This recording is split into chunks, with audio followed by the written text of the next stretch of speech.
네, 두 번째 키워드 줄다리기입니다. 누구와 누가 줄다리기를 하는 건지 기사 같이 보시죠. 이낙연, 노무현 묘역 찾아 눈물. 평산마을선 문 전 대통령과 만찬. 어제 이낙연 전 대표 귀국하고 가장 바쁜 하루가 아니었나라는 생각이 듭니다. 공개 일정이 상당히 많았는데요. 먼저 노무현 묘역 찾아 눈물. 봉하마을을 갔습니다. 봉하마을을 찾아서 눈물을 흘렸다고 하는데 이 모습 저희가 보고 와야겠죠?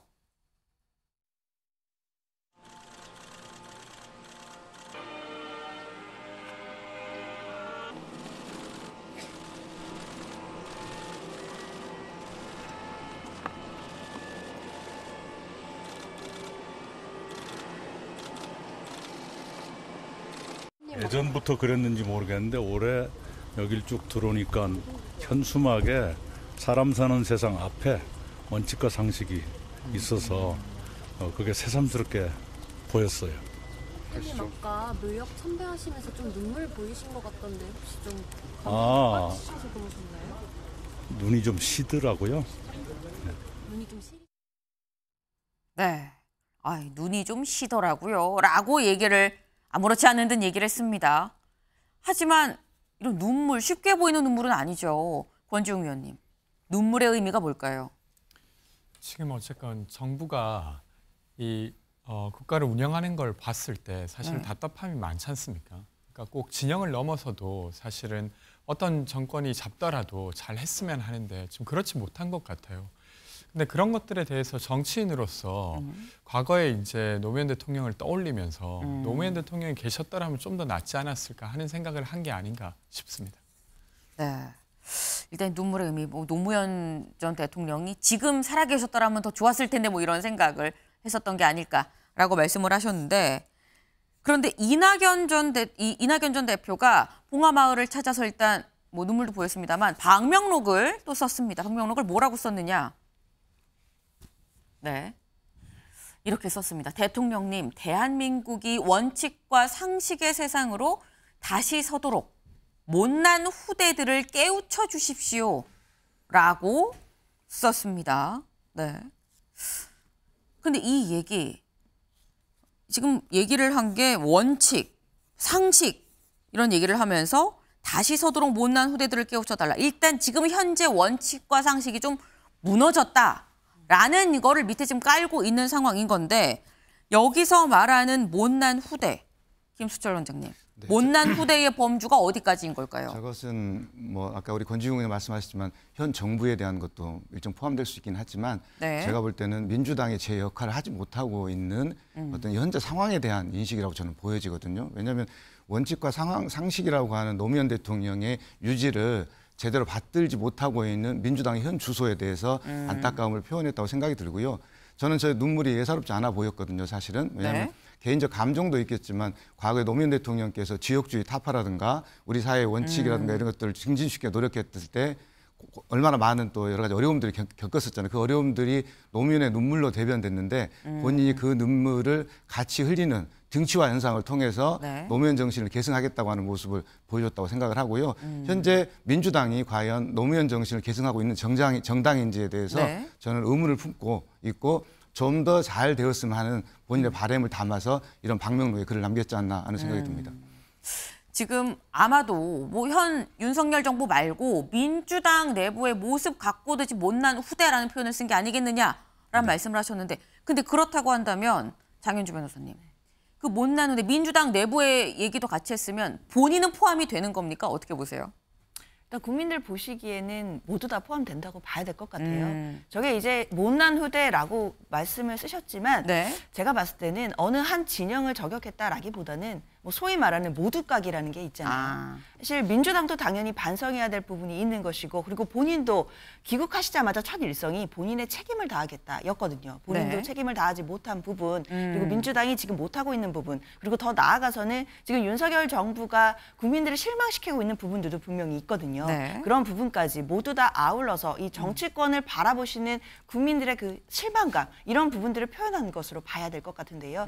그만큼 이낙연 전 대표가 지금 정치 재개를 당연히 선언한 거고 네. 앞으로의 행보를 윤석열 정부와의 어떤 극명한 좀 선명한 야당의 어떤 한 일원으로 어떤 그런 색깔을 보여주는 부분 이것도 있지만 그리고 지금은 선명하게 말씀을 안 하시지만 그 민주당 내부에서의 개혁에 대해서도 많은 고민을 하고 계시구나라는 것을 저 한마디에서 좀 볼 수 있었습니다. 네, 지금 윤석열 정부와 각을 세우는 것 외에도 민주당 내부 상황에 대해 상당히 좀 고민이 묻어나는 얘기 아니겠느냐라는 건데 일단 봉화마을을 찾은 이낙연 전 대표, 봉화마을을 찾고 그 뒤에 평산마을로 갔습니다. 네, 평산마을.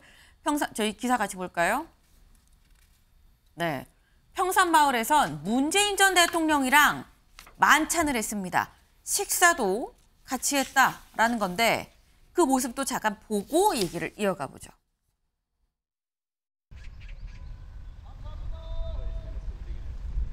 사랑합니다. 힘내세요.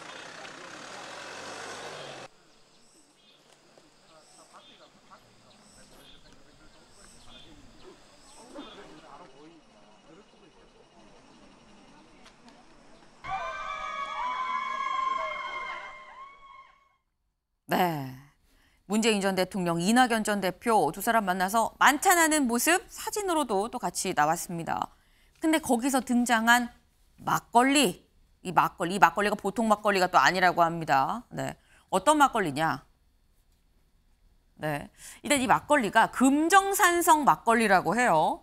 네, 어제 같이 동행한 윤영찬 의원의 말에 따르면 이낙연 전 대표가 막걸리를 좋아하는 건 알려져 있죠. 그래서 문재인 전 대통령이 동네에서 팔지도 않는 이 금정산성 막걸리를 멀리서 구해 오셨다라고 합니다. 그럼 금정산성 막걸리가 뭔데 멀리서 이걸 또 구해왔느냐? 보면 우리나라 최초의 민속주로 좀 지정이 된 막걸리라고 합니다. 그리고 박정희 전 대통령이 즐겨 마셨어서 이른바 박정희 막걸리로도 불렸다라고 하는데 네, 문재인 전 대통령과 이낙연 전 대표 두 사람이 만나서 박정희 막걸리를 먹었다라는 게 좀 눈길이 가는 부분이 있긴 있습니다. 근데 뭐 문제는 술보다도 그래서 만나서 만찬을 하면서 대체 무슨 얘기를 했느냐라는 겁니다. 네, 박준호 위원님. 이낙연 전 대표는 SNS에 뭐 나라 걱정, 민주당 걱정 했어요라는 정도로 짤막하게 올렸거든요. 구체적으로 무슨 얘기를 했을까요?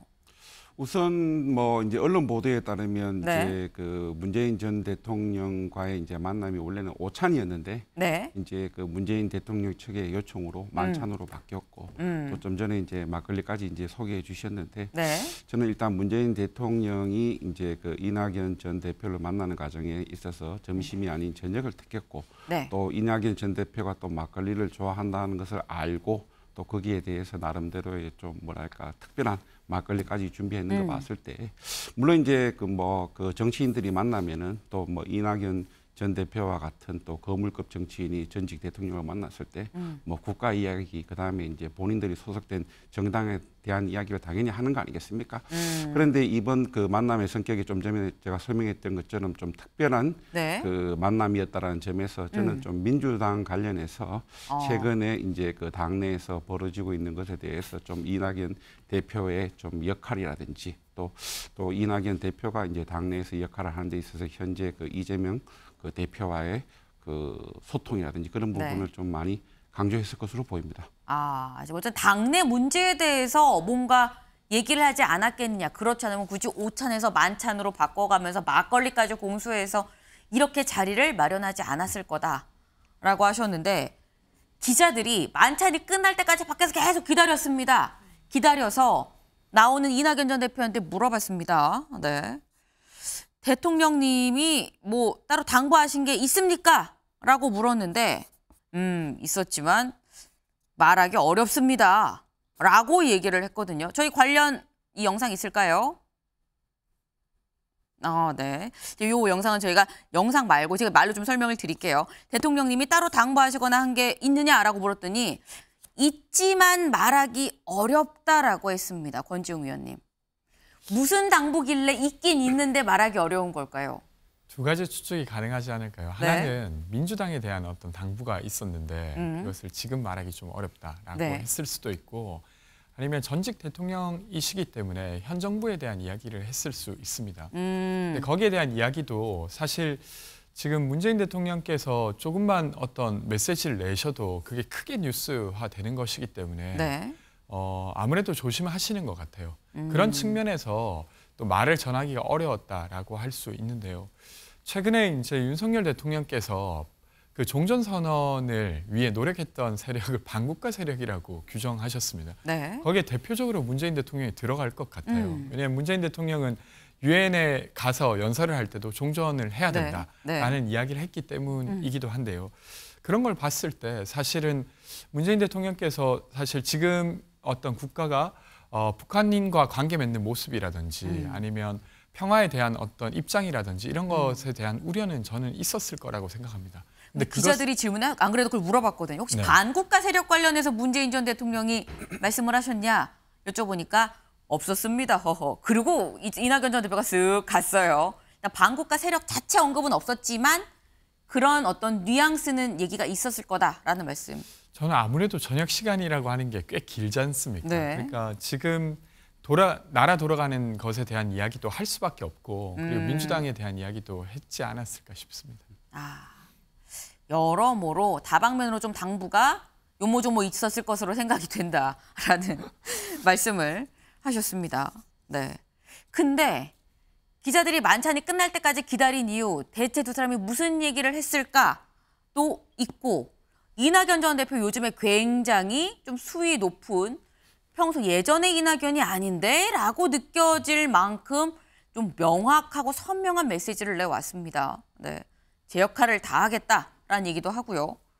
그런데 기자들이 이것저것 물어보니까 어떻게 해야 크게 기사가 안 나가지라고 하면서 얘기를 했거든요. 김수철 원장님. 네, 저는 왜 기사가 안 나가길 바라는 걸까요? 저는 이제 아마 불필요한 오해라든가 이런 것을 받기 싫었을 거라고 생각이 드는데 저는 그것조차도 전략이라는 생각이 들거든요. 전략이다. 예, 우리 원래 이낙연 전 총리께서 기자 생활을 오래 하셨고 네. 굉장히 머리가 좋은 분으로 알려져 있는데 네. 제가 볼 때는 약간의 호기심을 자극하면서 기자들을 계속 끌고 다니는 그런 거니까 기사화 안 됐으면 좋겠다 이야기 한 것 자체도 저는 기사를 크게 내고 싶은 마음으로 기사가 안 냈으면 좋겠다라고 그렇게 말하는 걸로 저는 익히고요.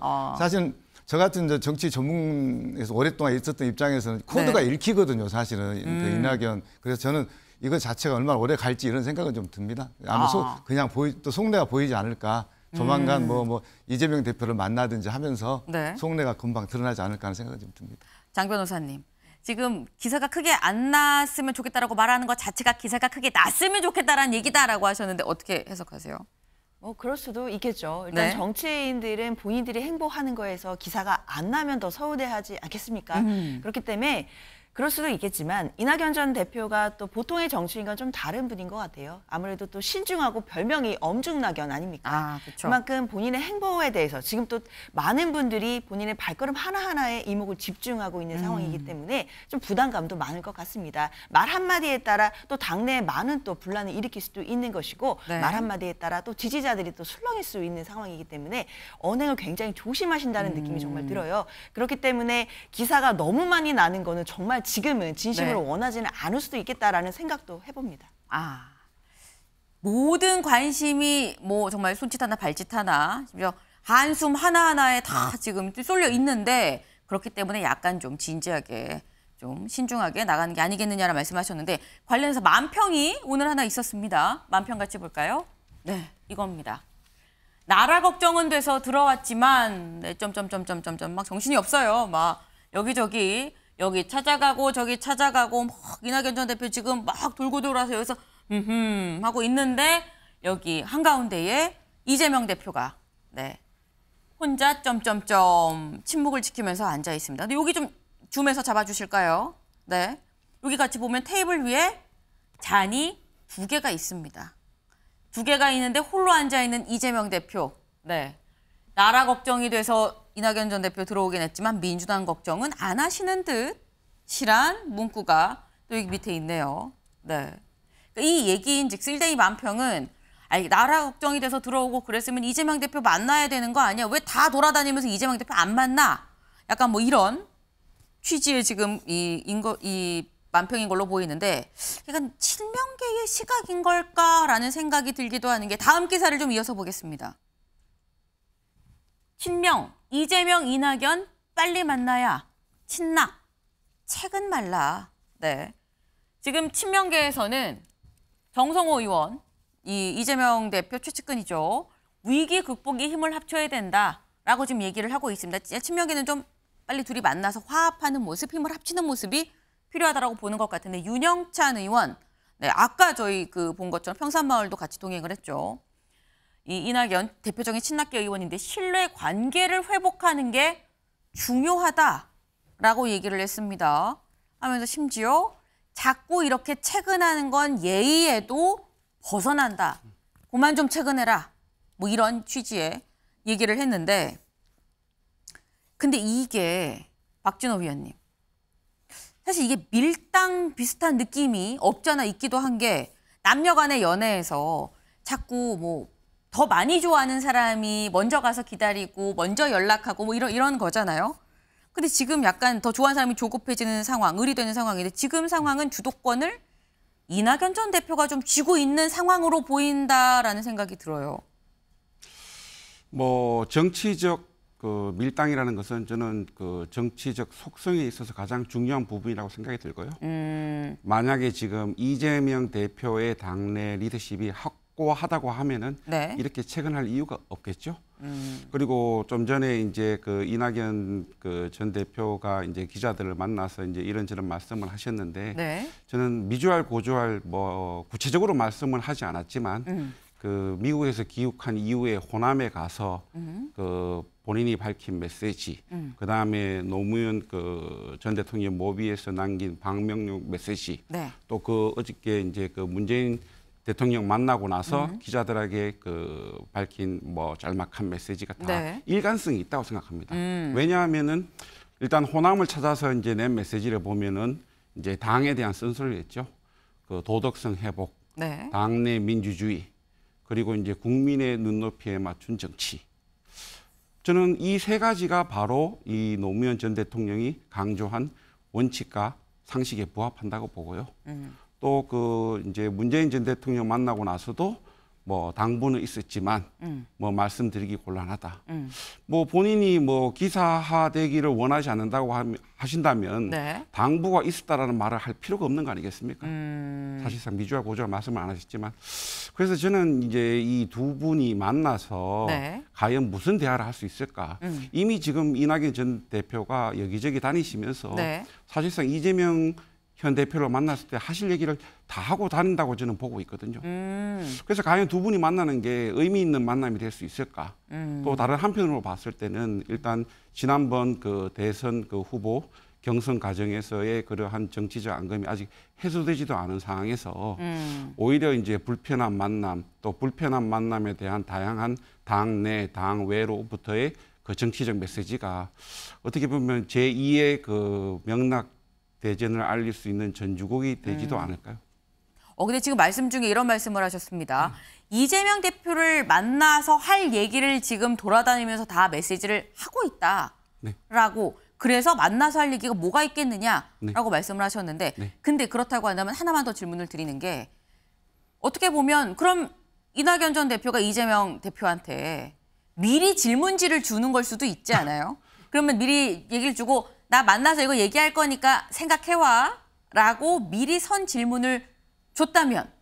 물론 그렇게 이제 생각할 수도 있고 또 이재명 대표 입장에서도 또 그 부분 또한 이제 언변이 워낙 그 뭐 출중하신 분이기 때문에 네. 그에 대한 메시지를 준비하겠지만 뭐 메시지를 준비한들 또 이낙연 전 대표가 원하는 그 화답을 할 수가 있을까요? 본인이 당 대표 입장에서 본인이 당내 리더십이 확고하지 않은 상황에서 저는 뭐 마음은 충분히 마음적으로는 준비할 수 있겠지만 이낙연 대표를 만난 자리 전 대표를 만난 자리에서 그런 메시지를 쉽게 낼 수는 없다라고 생각합니다.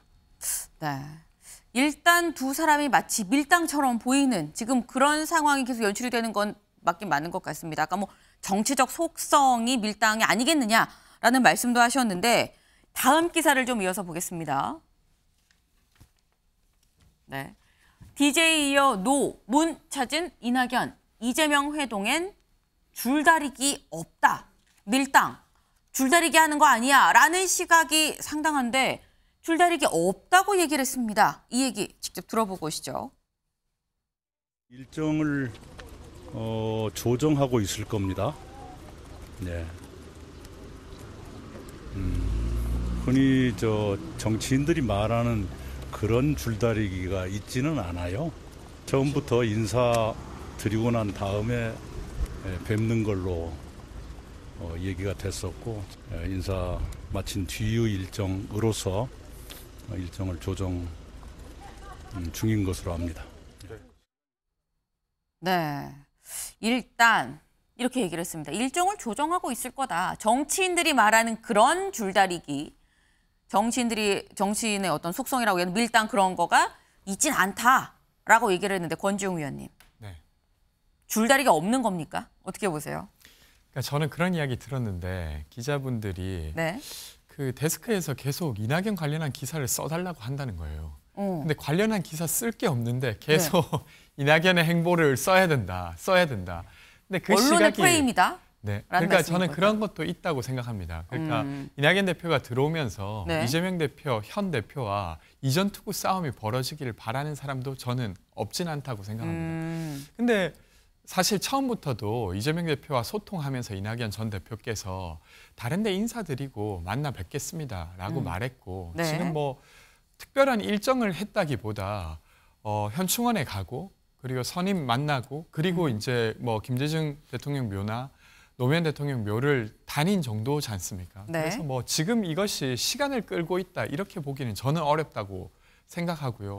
그리고 이낙연 대표께서도 사실 저는 저렇게 조심스럽게 말씀하시는 게 맞다고 생각됩니다. 그러니까 지금 어쨌건 이 두 대표격인 이 사람들이 어떤 싸움이 일어나기를 혹은 아니면 싸움이 일어나지 않을까를 바라보고 있는 사람들이 많이 있기 때문에 그렇게 여겨질 수 있는 발언들을 조심하는 것 이런 것들은 잘한 태도라고 생각되고요.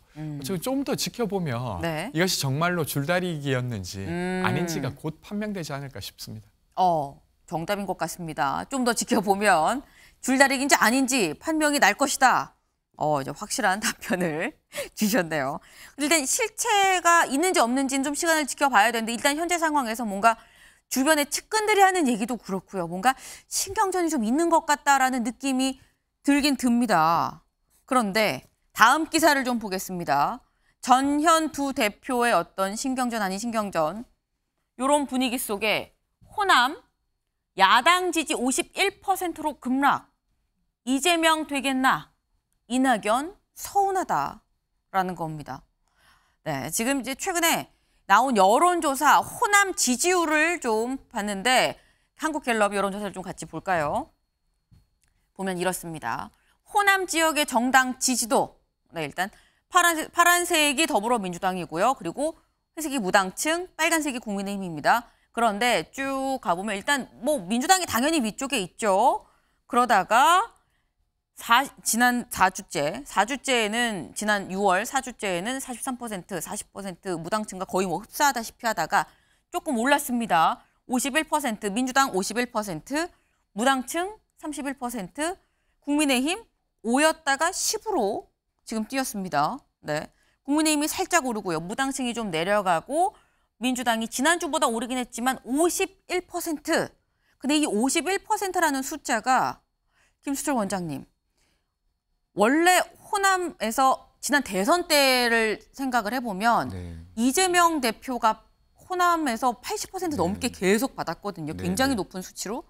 근데 지금 지지가 50%라는 거는 낮긴 낮아 보입니다.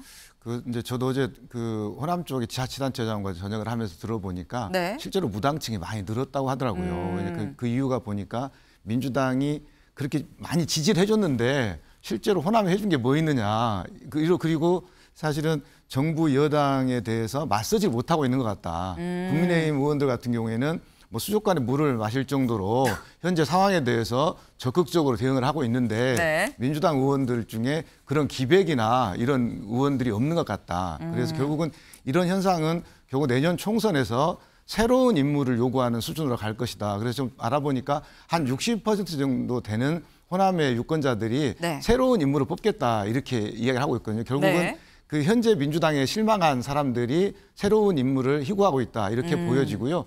실제로는 이낙연 대표에 대해서도 대선 때 조금 더 지고 나서라도 민주당을 좀 껴안는 모습, 민주당에 좀 기여하는 모습을 보여줘야 되는데 곧바로 외유에 공부하러 간다고 해가지고 네. 결국 민주당에 대해서도 조금 그 기여를 못했다 이런 부분에 대해서 서운하다고 이렇게 이야기하고 있는 것 같고요. 이재명 대표에 대해서는 실제로 총선에 좀 불리하다 이렇게 판단을 하고 있는 것 같아요. 이재명 대표로 선거를 치르는 부분은. 네. 그래서 그러한 미묘한 감정들이 모여져서 민주당에 대한 지지율이 사실은 50%대, 40%대에 머물고 있지 않나 하는 생각이 좀 듭니다. 네. 지금 말씀 중에 나왔습니다. 여기 같이 볼까요?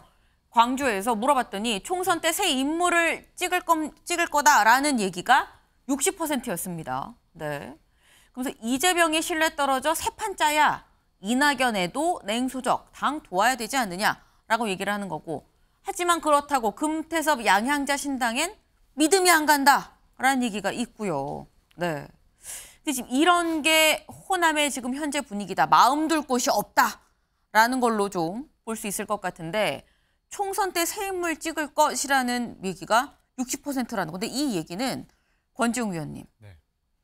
지금 이재명 대표도 아니고 이낙연 전 대표도 아니고 다 싫고 그러면 민주당의 어떤 이른바 간판, 대표격을 누군가 대체제가 있을까요? 새 인물이?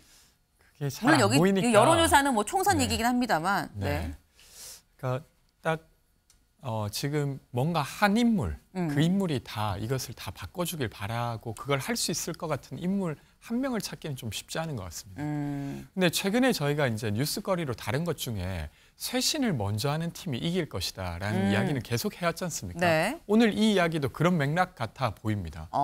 그러니까 기존의 어떤 리더십이 잘하는 부분도 있지만 네. 현재 한국 사회가 겪고 있는 문제를 해결해 내기는 쉽지 않아 보이고 게다가 정쟁을 푼다고 하는 게 매번 이겨먹기만 하는 것을 바라는 것은 아니지 않습니까? 뭔가 통합해내는 어떤 리더십이 만들어지길 바라는데 지금 민주당에 어떤 인물이 서도 사실 국민의힘과 싸워내기만 하지 사실 국민의힘의 어떤 것들은 공통점으로 이끌어내고 어떤 것들은 싸우고 이걸 갈래탈 만한 리더십이 잘 보이지 않는 것이죠. 그러니까 그런 것들에 대한 우려가 지금 네. 요 인터뷰에서 나온 게 아닌가 싶고요. 어쨌건 사실 이제 정치권에서 누가 권력을 쥐는가도 중요하지만 저희가 모두가 다 인정하고 있는 저출생 문제라든지 아니면 지역 불균형 문제라든지 아니면 의료 불균형 문제, 뭐 전세 사기 이런 문제들을 풀 수 있는 새로운 리더십을 바라는 마음도 아마 국민들께 있지 않을까 싶습니다. 네. 지금 명확하게 뭐 어떤 한 명 히어로가 딱 보이는 뭐 그런 상황은 아니다 하지만 어떤 한 명이 나타나서 싹 정리한다기보다는 내부 혁신을 통해서 전반적인 걸 이 손을 대야 당 지지까지 이어지지 않겠느냐 뭐 그런 말씀을 주신 걸로 좀 이해가 됩니다.